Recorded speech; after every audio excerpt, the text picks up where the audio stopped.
Okay, good evening, all of you. Today we're going to talk about the very natural and intriguing love relation. All right, we're going to talk about a very sexual affair, terrorism and banking industry. All right?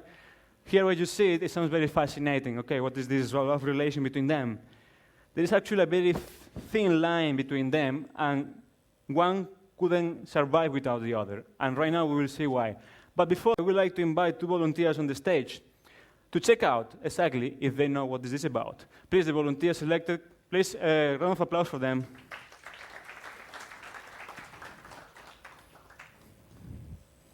Hello, your name? Siddhan. Siddhan, nice to meet you. Your name? Batsala. All right, so we're going to start with a very simple question. What is love? Define love. What is love for you? It means smiling. Smiling? Okay. Can I have a mic for her? Yeah?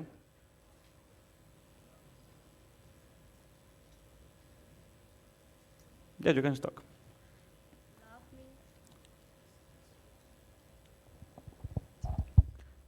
Love means being happy.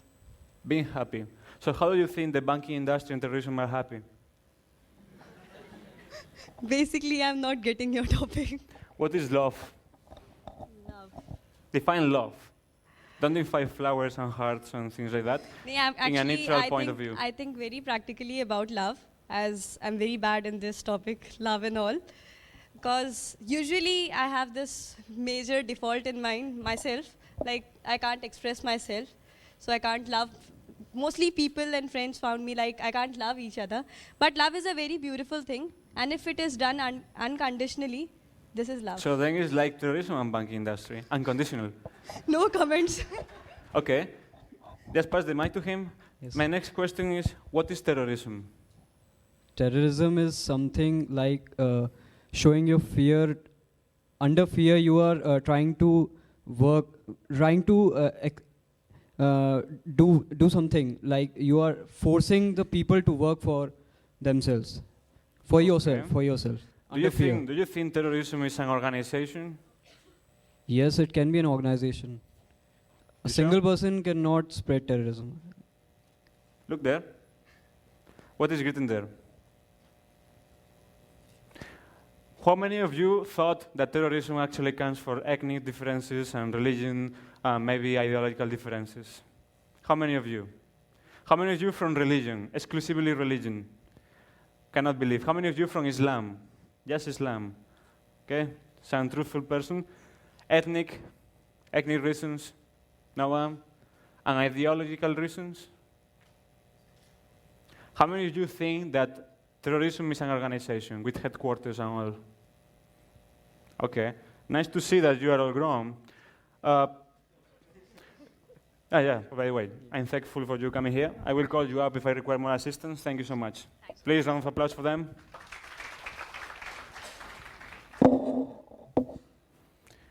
Terrorism is not an organization. There are no headquarters anywhere. You look in Syria, you won't find nothing. It is not like a bank. However, bank and terrorism are strictly related.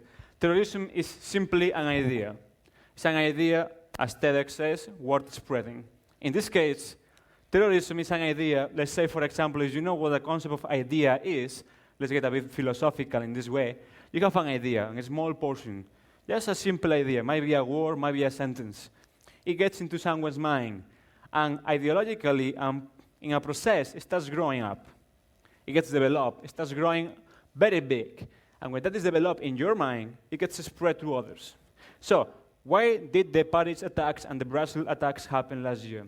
Simply because terrorism is an idea, and it got spread through social media. There was no training. There was nothing.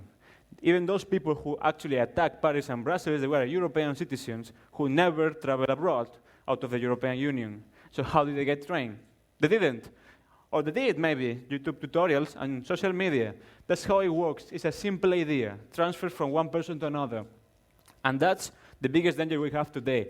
As we mentioned before, cybersecurity, this is the biggest danger. Because terrorism, there is no need of training. There's not an army training. You just can write a post on Facebook, and you can convince people of your ideas. And terrorism is nothing but that. It's like a TED talk, but in a bigger platform and in a constant way. And that's the biggest danger. In this way, I'm sure you all know ISIS, right? Islamic State, as it's called normally. How do you think ISIS gets money? Because ISIS has the most powerful, and if you don't know that, I can tell you, the most powerful financial system of any organization in the world. How do you think they got that? Anyone has any guess? Do you think it's the banking industry that provides them with money? Okay. So many of you will think that it's oil exploitation, evasion, extortion, agriculture, illegal drug trade, even kidnappings. Do you think that they can make so many billions of dollars out of this only? Let me tell you one thing. Now that the US elections are down the line, there are many cases going on, protests against Hillary Clinton with the mails and Donald Trump also going on. But banking industry is the main key point. Why? Banking industry at the end provides ISIS with a vast amount of money. In 2015, ISIS accumulated $624 million US. 2015. This year, 2016, daily, $3 million. Daily.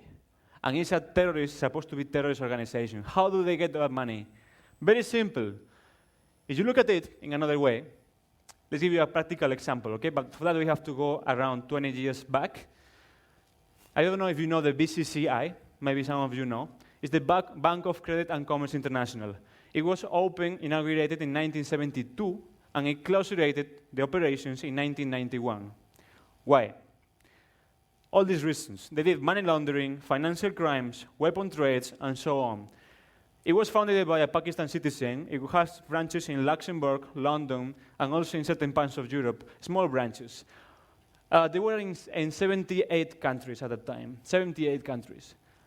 Now explain me, how did they make, if it's not with this, $20 billion in 10 years span since they were created? 20 billion, a bank, which is new. $20 billion. If you don't do this, it's impossible to create that money. And that's how ISIS makes the money. Nowadays, there is this case going on with Interpol. I'm sure you all know this bank, Deutsche Bank.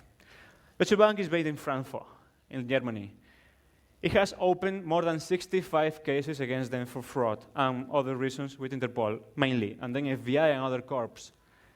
I can tell you that Deutsche Bank is in over 70 countries, 100,000 employees, and in 2015, they made $33 billion US of profit. But in 2007, Deutsche Bank had 3 espionage cases within them, explored by the CIA and the FBI, which ended up in nothing. Why? Because they put money to avoid that.